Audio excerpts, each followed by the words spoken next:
Here's the deal. Thanksgiving's not going to make you fat. Didn't make you fat last year. It didn't make you fat the year before that. It didn't make you fat the year before that. And 10 years ago on Thanksgiving, that didn't make you fat either. The reason you're fat, the reason you're out of shape, the reason you don't have the body you want, the reason you have a 20 or 30-pound gut hanging over your belt. Actually, let me rephrase that, because some of you have a 90-pound gut hanging over your belt. The reason that happened wasn't one day of the year. It was your behavior over the other 364. And frankly, that goes for all the other holidays too. There's a lot of holidays we celebrate, right? Like if you look around the clock, and we'll start with Thanksgiving. We got Thanksgiving, we got Christmas, we got New Year's, we got Valentine's Day. I don't really consider it a real holiday. It's like Hallmark garbage, but we'll go with it because people eat chocolate and chocolate roses and drink and all that other stuff. So we got Valentine's Day. After that, we have the May long weekend. We have July the 4th. We have Labor Day. We have Halloween. So 8 holidays, right? Even if you threw yourself into a gutter and just went crazy 8 days out of the year, there are still 357 other days to account for that. Those 8 holidays didn't make you fat. They didn't make you out of shape. It's your behavior during the year. And the real problem is most of you can't show up every single day to train or exercise or work out or do any kind of physical activity, period. Most of you are sitting on a couch way too long, way too much, just binge watching television shows. Most of you drink more soda than you drink water. Most of you are eating all kinds of processed garbage and processed food and just putting this trash in your body. But yeah, you do that day after day, week after week, month after month. That's your problem. It's not the holiday. I just wanted to get that off my chest because I'm sick and tired of people blaming the holidays for making them fat. The holidays didn't ruin your fitness. You ruined your fitness with your shitty behavior every other day of the year. But that said, people are always asking me, Bobby, how can I eat healthy on Thanksgiving? How can I maximize my fitness goals on Thanksgiving? Well, first of all, going into Thanksgiving, you have to understand you're probably not going to maximize your fitness goals. At this point, when you're going to some type of party, when you're going to some type of dinner, when you're going to some type of social event, you're probably looking to just, I guess, is minimize the damage. You're not looking to maximize anything. You're just looking to minimize the damage, whether that's from the damage from processed ingredients or the damage from overeating. So I'm going to give you a couple of strategies that can help you navigate the holidays, especially Thanksgiving. So the first thing that I recommend people do is eat light in the day. You're going for a Thanksgiving dinner. That's what most people celebrate. So don't have the pancakes and the French toast and the sausage and the bacon and everything else for breakfast. Make breakfast light. What I'd recommend, some protein powder and water. Go light on calories, just get your protein in. If that doesn't work for you and you want to have real food, have an egg white omelet with a little bit of cheese and maybe a side bowl of red berries. There's nothing wrong with that at all, but eat a light, healthy breakfast. For lunch, same thing. Maybe you have a protein shake again.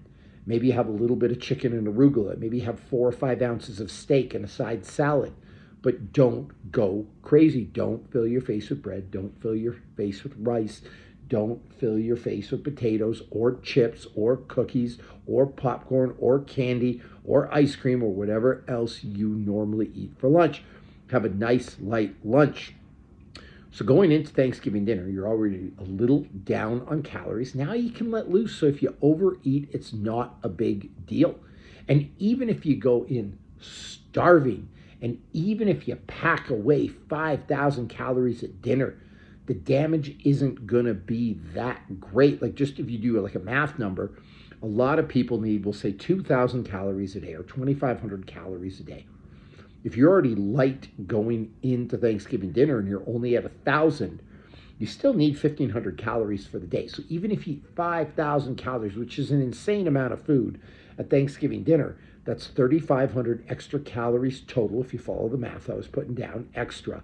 Maybe you put on 1 pound of fat. If you put on 1 pound of fat, you wouldn't look any different at all. And again, it wasn't Thanksgiving that ruined you. Like that 1 pound, it didn't ruin you. It was the other 80 pounds you're carrying because you were a complete slob the rest of the year.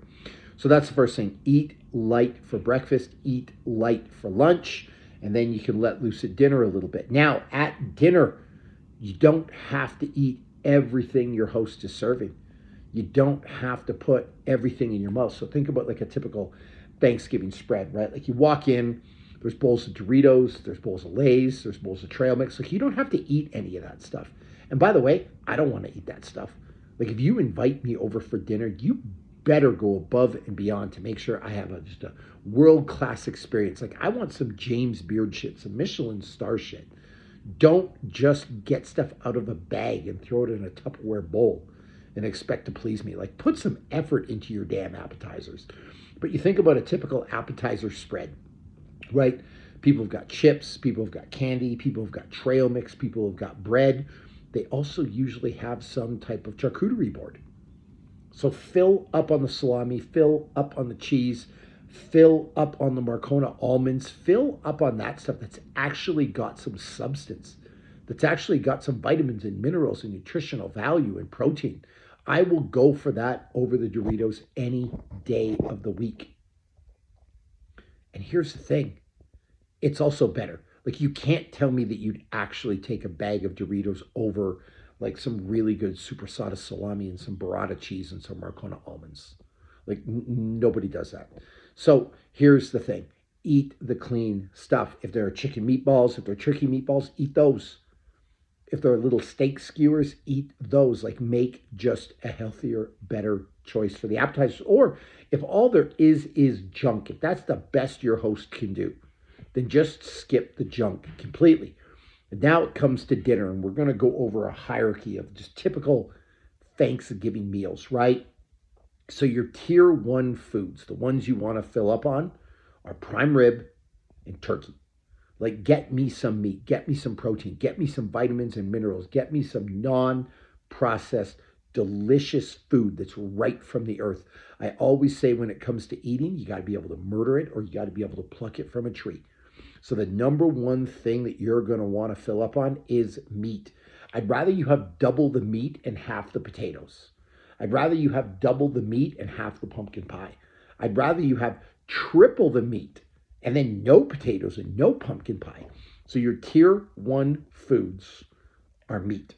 So any type of meat is fair game. Fill up on meat first. I always talk about this when I say eating a protein forward diet. Eat all the protein first. In fact, you can do an experiment if you want.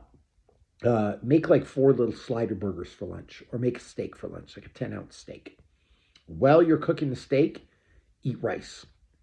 I promise you, you eat an entire bag of rice, an entire serving of rice, 2 servings of rice, and then when that steak or those burgers are ready, you'll eat through those.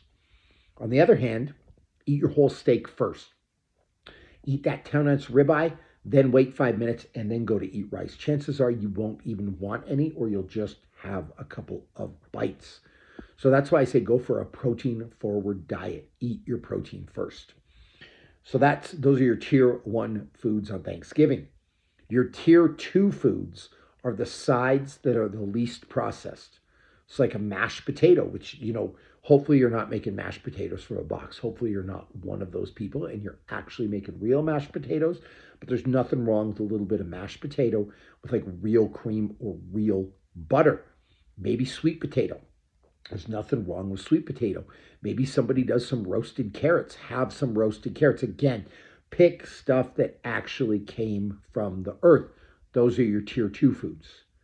Your tier three foods, that's like the bottom dwellers, right? We're talking pumpkin pie. We're talking that garbage jello with the marshmallows in it. We're talking some other sugary dessert. But even with the tier three, there are levels to this.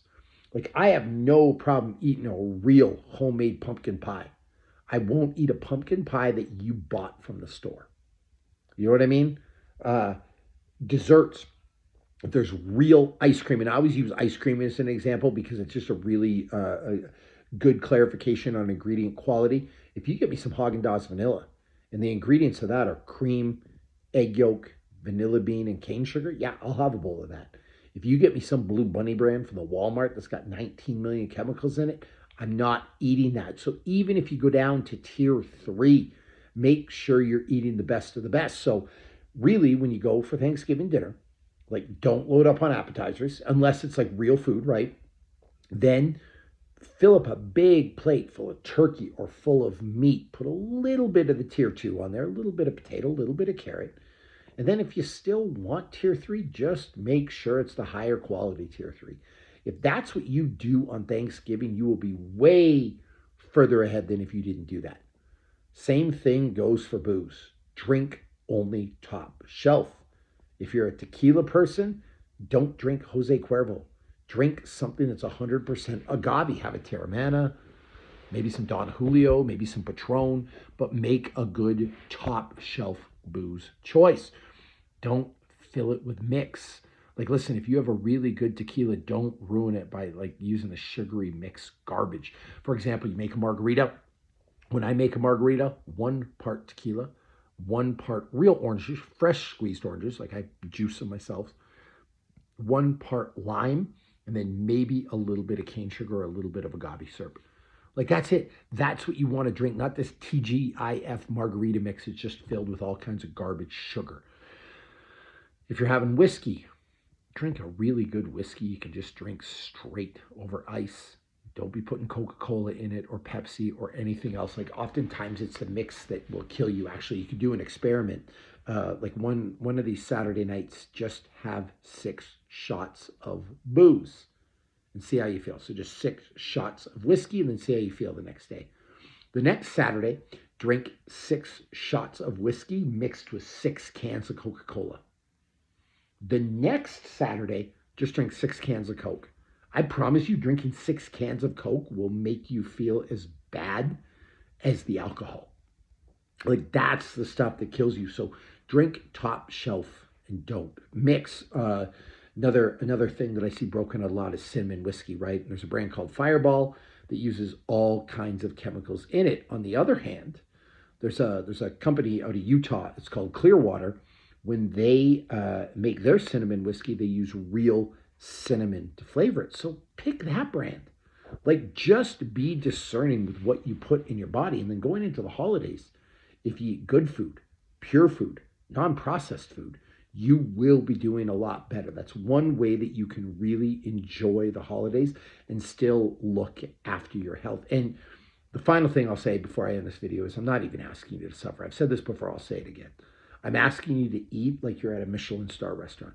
I'm asking you to eat like you're at a James Beard nominee restaurant. Like I'm just asking you to eat the purest and the best ingredients. That's it.